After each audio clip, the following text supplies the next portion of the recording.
Hi, my dear friends. We are back again to continue with our topic, the economic activities, and we are talking about people as a treasure. So, we saw in the last class the two examples of two boys from the same village. What a difference they made at the end. One was educated and became an officer. Another one was uneducated and he became a daily laborer, and he was sickly, unhealthy, and unable to do even the necessary treatment that he requires because of lack of education. So people who are educated, they can really become a great resource for the nation. They can become an officer, they can invent so many things, they can find out new things, they'll have new ideas, new skills, so many things he can do for the country and for the society. But an uneducated person, an unhealthy person, instead of doing something for the society has to do something for him, because he is not able to manage by himself. He is not healthy, he cannot do work, so others have to provide food for him. He cannot go to medicine in hospital to buy medicine. If others have to buy and give him medicine. So that is the difference. An educated person will become an asset and helps to the society, but an unhealthy, uneducated person becomes a liability. Instead of giving to the society, he will be taking from the society. That is what happens. So today let us focus on another topic, the economic activities by men and women. So we know in our society all are working, both men and women are working. So all are not doing the same work as well. People have got different work.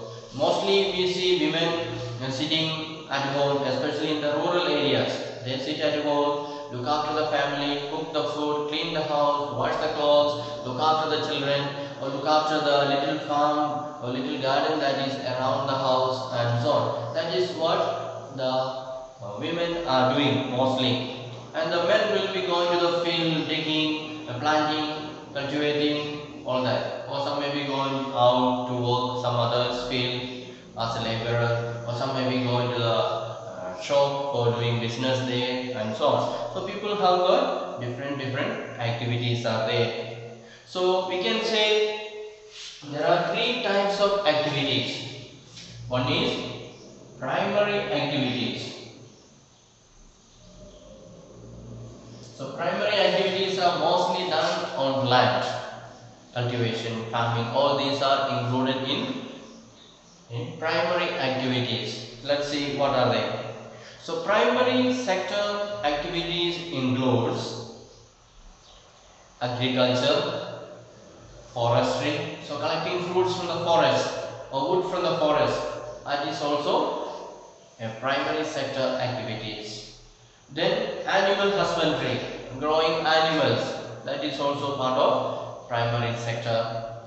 Then quarrying, so digging out, cutting rocks, breaking rocks, quarry, making quarry, stone quarry, sand quarry, all that will be primary activity. Then poultry farming, growing birds, chickens, ducks and so on, that is also primary sector activity.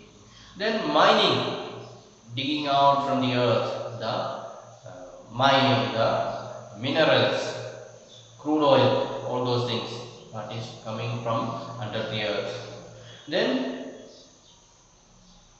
manufacturing is second one. So much is the activity under primary sector. What are they? Agriculture, mining, quarrying, poultry farm, then animal husbandry. So all these are primary sector activities. And when we look at this, we will realize there is something common in all these things. What are they? They are all done on the earth. for land. All these works are done in the land. So agriculture, mining, quarrying, poultry farming, animal husbandry, and fishing also is there. Fishing, forestry. So all these works are done on the land. Therefore, they are all considered as primary sector activities. So primary means first, one. So the first type of activity starting from the land. All the production, everything starts from the land. So maybe agriculture production, or maybe mining, or maybe quarrying, or maybe poultry farming, or maybe growing animals, or maybe fishing, or forestry, all that things. Whatever it may be, everything is done in the land. So all the works that are done on the land, that is considered as what kind of activities? Primary sector activities. Now we have the second type of activity, that is called secondary sector. Secondary sector activities. From the name itself we can understand primary means one, secondary means two. So after this primary sector activities, we have secondary sector activities. So in the secondary sector activities, what happens? Manufacturing takes place. Manufacturing something new. That means producing something new. That means this work is mostly done in factories, maybe cottage factory, cottage industry. So anything that is made new, that is called secondary industry. So to make something new, we need something. Without anything, we cannot make something new, is it not? So in order to make this something new or manufacture something, we need the raw materials. We call it raw materials. So raw materials will come from where? Will come from the primary sector. So they produce so many things. The agriculture, they do mining and they get minerals, and that minerals are used in the factory to produce something using the minerals. If it is iron ore, we make iron. If it is so many other ores are there, maybe gold or silver. So all these are used for making something else, making ornaments or making rings or chain. So all these things. Same way, let's say poultry. We are growing chicken, ducks and so on. So from chicken we get meat or egg. So that egg or meat is used for making some other food. They cook nicely, they put a lot of masalas and they process the food, or may pack it nicely in the packet or tin, and they even keep for many days or many months, or even sell it to abroad. All that is secondary sector activities. So in order to carry on these secondary sector activities or manufacturing, we need the raw materials that are coming from the primary sector. So secondary sector is completely depending on the primary sector. If there are no primary sector or no things are produced from the land, then manufacturing is not possible, because they don't have anything in their hand to produce.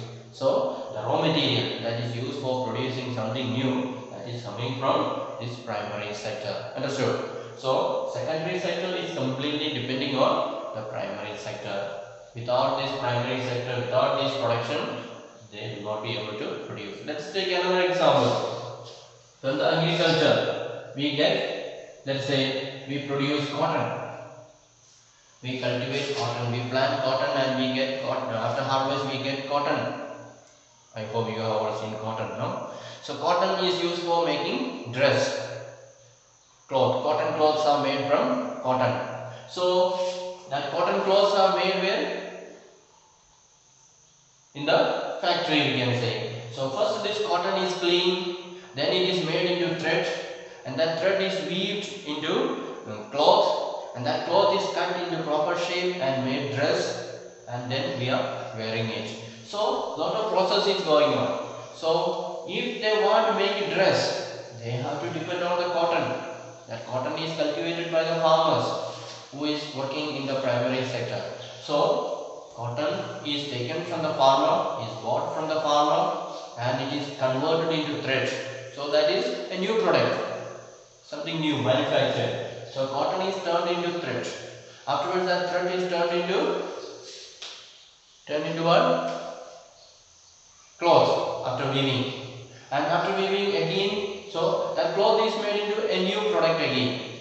Then that cloth is cut into pieces and stitched and made dress. That becomes a new product again. So all that will be in the secondary product. Making threads, making cloth, making shirt, all that will be in the secondary sector manufacturing. Then we have a third sector, that is called tertiary sector.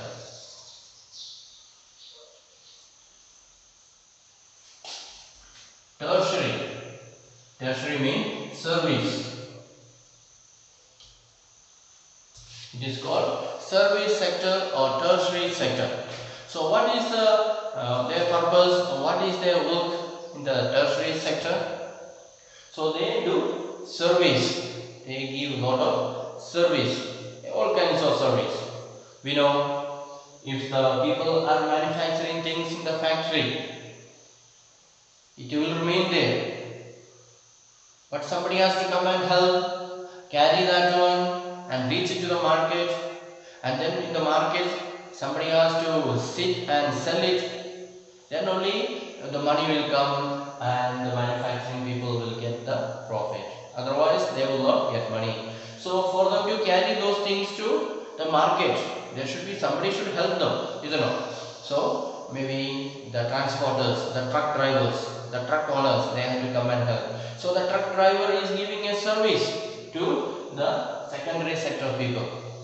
So they will carry it and give it to the market. Of course, they will get the money from manufacturing, but they are giving a service and in return they are receiving money. And after reaching into the market, somebody else has to do again service. Maybe the shopkeeper. The shopkeeper has to take it from the galley and keep it in their shop, and when the people come for buying, they have to sell it piece by piece or one by one. So the shopkeeper is giving again a service, and for that the shopkeeper will get some profit. That is a reward for his service. So everywhere there is a lot of people who are offering a lot of service. So these people, they are giving service not only to the secondary sector but even to the primary sector. They are giving service to all the sector. For example, in the primary sector, the farmer needs to plow his field. He needs a tractor. So the farmer does not have a tractor, so he has to go and call another person who has got a tractor. Come and plow my field. So that driver will come with his tractor and plow the field, and that is a service given to the farmer, and the farmer will pay money to him. So every field there is a lot of service is there. So people who are working in the offices, they are all doing service. They are not producing anything, but they are giving service. People who are working in the bank, people who are working in the school, in the other offices, DC's office or wherever it is. So all the people who are working in the offices, they are belonging to this third sector, that is tertiary sector or giving service. If you go to a bank, you will see so many people are sitting there in their own cabin. They are all ready to help the people who come there, maybe to deposit money or maybe to withdraw money, or there may be a person sitting there at the inquiry. If you have any doubt, you can go and ask them what is your problem, what is your doubt, they will help you. So they are all there to give you service and help you. So that is another sector. So we are talking about different economic activities. So some people work in the primary sector, some people work in the secondary sector, and some people work in the tertiary sector. So can you say which sector is important? We can say all the sectors are important. We cannot avoid any sector. We cannot say primary sector is not important, so do it away. So if primary sector is not there, secondary sector cannot work. No? Because in order to manufacture things, they are completely depending on the raw material coming from the primary sector. And the secondary sector cannot say tertiary sector is not required. So if they are not ready to help them, not ready to serve them, provide them service, then all the things that they produce, it will remain there. And they also need the service to carry raw material from the farm to the factory. So they need transportation, they need service. So without service, the secondary sector cannot survive. And the primary sector also needs the tertiary research. If a farmer wants plough, he needs the service of others. After the harvest, if he wants to carry all his food grain to the market or to the industry factory, then he needs the service of transport. So each one is depending on the other. No one can say, I don't need your service. Everyone needs each other. Everyone is depending on each other. And each one's work is different. Each one is trying to produce what they are supposed to produce. That is way they do their work, and as a whole, all the three sectors, they contribute to the growth of the economy of the country. So each one is important, and each one has got different works, different functions, and help the growth of the country. So I hope you understood about these three sectors. And we can say again, there are different types of activities.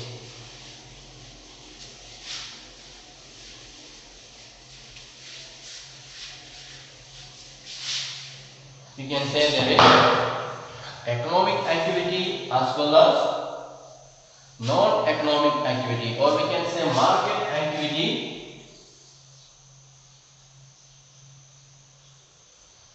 activity, and non-market activity. So when we say market activity, it is connected with profit, and this one is non-profit.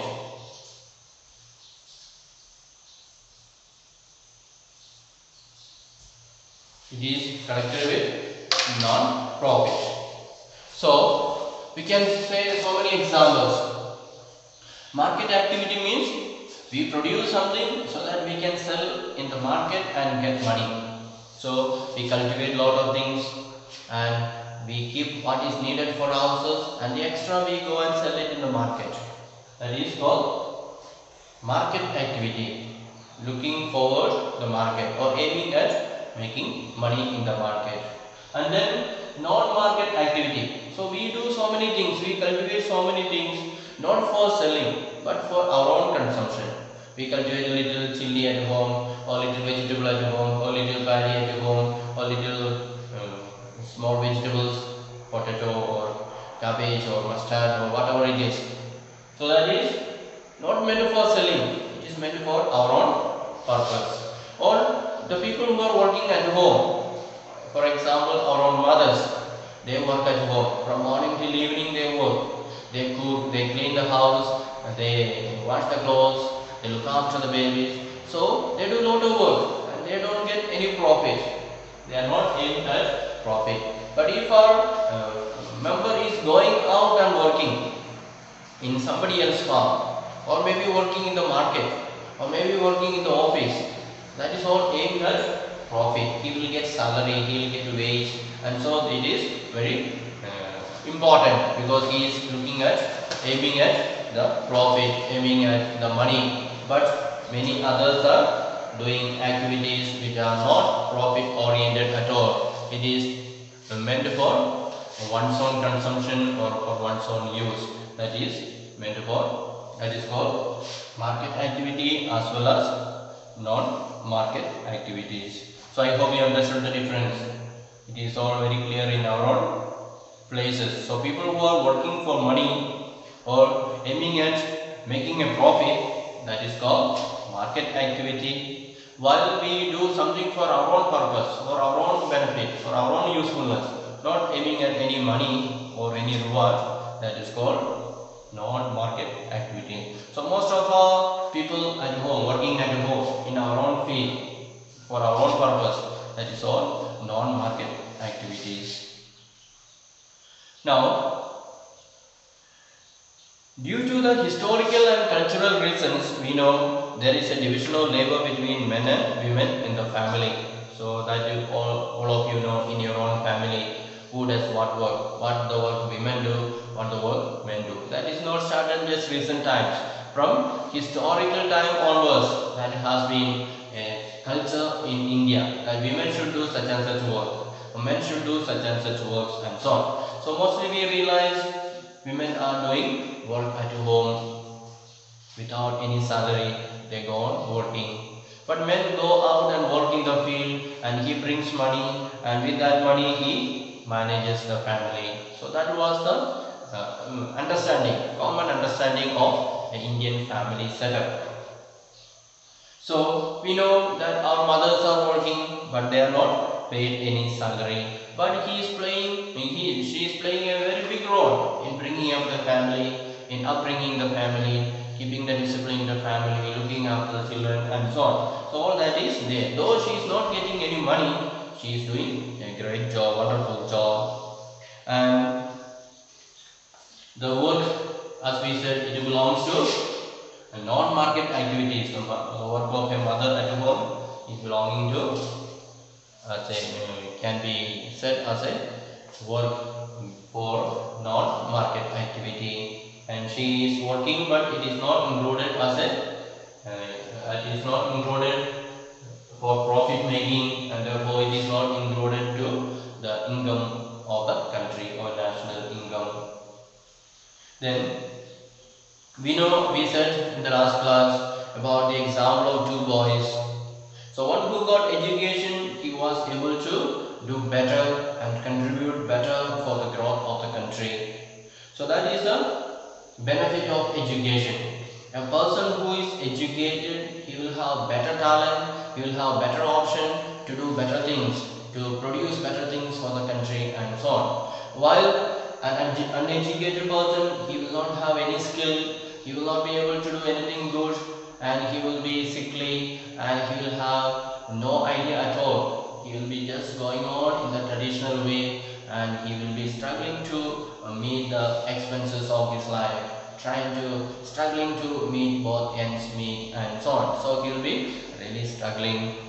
And in the olden times, we see most of the women were not going to school. They were not given preference for education.